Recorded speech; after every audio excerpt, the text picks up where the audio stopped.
For the life of me, I've been trying to get Classic Flash to work for free-to-play teams, and unfortunately, guys, all my tests since I unlocked 3 stars legendary Classic Flash have failed miserably. So, I decided to take a break from wasting my pips and try him out with a pay-to-win team.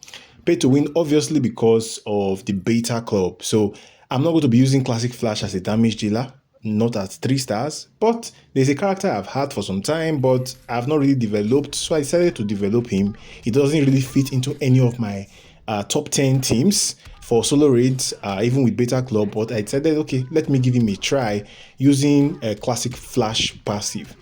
Anyways, Classic Flash passive that will be very important for Blue Beetle. Scarab choosing Blue Beetle is going to be number one, the 100% fast attack chance, even at just 3 stars. See, even at just 2 stars, if you unlock your Classic Flash from the battle pass mode or something like that, the pass, injustice pass mode, yeah, if you unlock him from there, you will still get this 100% fast attack chance, which means every basic attack from his teammates are going to be 100% fast attack. That is guaranteed 3 hits on 2 and 3 stars. From 4 stars, you start having extra 2 hits instead of extra 1 hit. Yeah, anyways, so you are going to get that fast attack, and you know fast attack works very well with the passive of Scarab choosing Blue Beetle, because it means it's going to be faster for you to get your 500% damage when you do lethal, when you do crit, and when you do armor pierce damage, whether it is basics or whether it is special. You are going to be getting the extra damage, yeah, which is going to stack 20% extra damage, which is going to stack up to 500% damage. Of course, this is additive. It's not incoming damage like Gemstone, not incoming damage like Raiden. So you get 500% damage when you do some basics and some special attacks with Scarab choosing.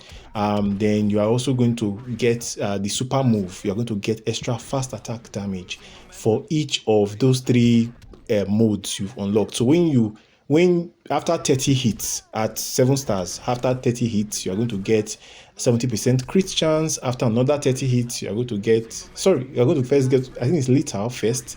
Then the next 30 basic attack hits you get is going to give you 70% armor pierce. Then the final set is going to give you 70% crit. So when you do up to like 90 hits, which is where the fast attack comes in, you're going to get 3 evolutions. After you get those 3 evolutions and you do the super move, you're going to now get 100% fast attack damage for each of those revolutions. That's 300% fast attack damage from his super move. Anyways, so basically the amount of damage you are getting in terms of a boost is you are going to get the 500% damage we talked about earlier. You're going to get the 300% fast attack damage. Then you're also going to get 600% damage from Classic Flash. A couple of things for Classic Flash before we get into this next gameplay. For Classic Flash, you don't need to do that free special. Don't waste your time with that. Just do, after you have stacked all your damage with Blue Beetle, do the super move, and for 15 seconds you have time to build up your power. Your power will never go down again because of Batman Ninja Gorilla Growth, because you are going to keep doing lethal attack damage in the match.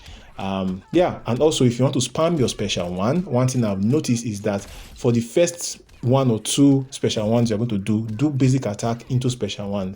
After you have done it the first time, second time, maybe the third time, usually the first or second time is enough, you can now start spamming your special one of Classic Flash. Now for the match that I almost lost, I'm sure you guys just saw the almost RIP. It didn't occur to me, or I didn't remember, because usually I use League of Anarchy in this match, but I was trying to record for Beta Club, and League of Anarchy is not exactly great with Beta Club.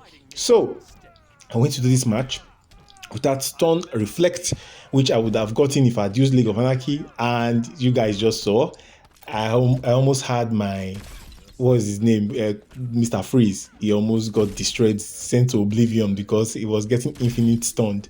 So one thing I will advise you guys, just make sure that the character you're going to use as a support for Mr. Freeze in this match, just get your 3 specials in. I say 3 specials because your support legendary character, it can be any legendary character. You can see in this case I'm using Collector of Worlds Superman.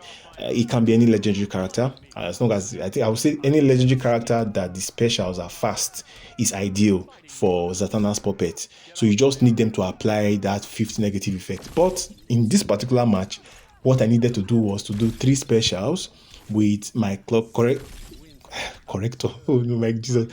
Collector of Worlds Superman. That's what I needed to do. So by the time I do my third special with Collector of Worlds Superman, I would have blinded the boss, and the boss cannot use basic attacks to stun me, because yes, this boss will use basic attacks to stun your character. But outside of that little mishap that almost destroyed my main damage dealer and wasted my peep, everything else was fine. This team works very well. Of course, Vixen is there for some extra attack.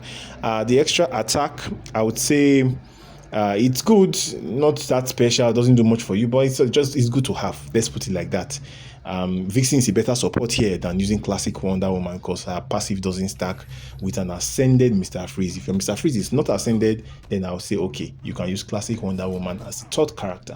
So that makes my number 4 team. And my number 3 team, this is the middle of the road. I would say this team is quite excellent. I would say this team is quite fun, actually. The only thing I would say is that you need a higher level Peacemaker to make this match very easy, because the lower level is going to mean it's going to take a long time to stack these shields that gives you that armor PS boost and you put damage boost and all of that. I'm not saying it's impossible, but I'll just say if your Peacemaker is, let's say, 5 stars and above, I think you are good to go. It's way easier, obviously, to max out your Hawkman. Your Hawkman doesn't need to be ascended. It doesn't get any damage boost from being ascended. So I've been using my Hawkman since like 5-6 stars, and I've been one-shotting with Beta Club. It's fine. So yeah, the main damage dealer is your Hawkman. He has some extra fast attack damage. This, remember, fast attack damage boost. I didn't know before, but it seems like it does affect the Beta Club damage, because you also saw that damage stacking for Blue Beetle, Scarab choosing Blue Beetle. So Scarab choosing Blue Beetle has fast attack damage, and of course Hawkman has extra fast attack damage. And yeah, you can see the amount of damage that is going to be dealing to the opponent with your Beta Club. So there's another option that you guys have, right? You would have noticed, for the keen-eyed of you, you would have noticed that I did not tag in the Rock Black Adam, because yes, that's an option you have. It's a way to easily trigger, what's it called? It's a way to easily trigger Zatana's puppet, and you can do some health reduction. But I think I'm at the point with my characters where I don't really need him. He's just there to increase the speed of the passive of Peacemaker. That's why he's there, because when you have members of this team, the speed increases. So yeah, apart from that, it's just there for passive boosts, and it's not doing anything.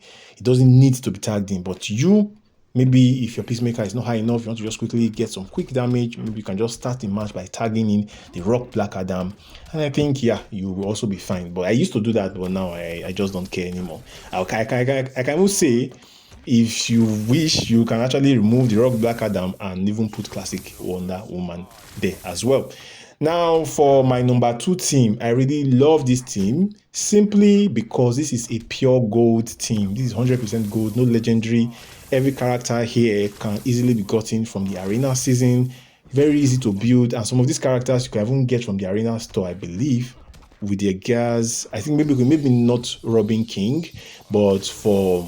No, sorry, I said Robin King. Maybe not Batman Ninja Robin, but Batman Ninja Batman and Black Adam. You can easily get their gears from the store. So these characters are very, very easy to build. Even Batman Ninja Robin, you don't need his gears in this match. You just need to have him unlocked. He will just be there as the third member, and that's all he's there for. He's not going to do anything in the match. Your main characters, he's there for his passive, of course. That doesn't mean it's not important, but he's not going to be an active member in this particular setup with Beta Club.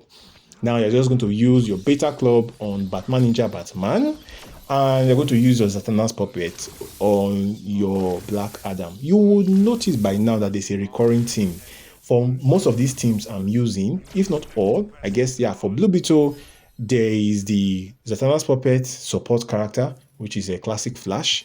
Then for like this particular match, Batman Ninja Batman, Black Adam has the Satana's puppet. Same thing with the, what's the name of that team? The Peacemaker setup. Yeah, yeah, with Peacemaker setup, Peacemaker is one having having the Zatana's puppet. Excuse me, having the Zatana's puppet. So you will see that for Beta Club to work very well, it can work without Zatana's puppet, but for you to do those sweet high damage, and if you don't have the gemstone, you will see that Zatana's puppet, the 5th incoming damage is going to be a major boost for your team. Number 1 team, this is the best team, hands down. For me, or at least what I believe, you guys can argue in the comments and let me know if I'm wrong. But Raiden, no third support needed. You can't add, like I said before, this is a team that you can add classic Wonder Woman and add an extra artifact and make this match so much faster. But you don't even need to, because with just Raiden, you can fight against random tagging bosses like Darkseid, like the Rock, Black Adam, the final boss of Ancient Judgment solo raid, which is the current solo raid. And you can also fight basically any boss in the game. So yeah, that's about it. Let me know what your Beta Club teams are. Do you use any of my teams, or do you have your own teams you use? Smash the subscribe button, and I'll see you guys on the next one.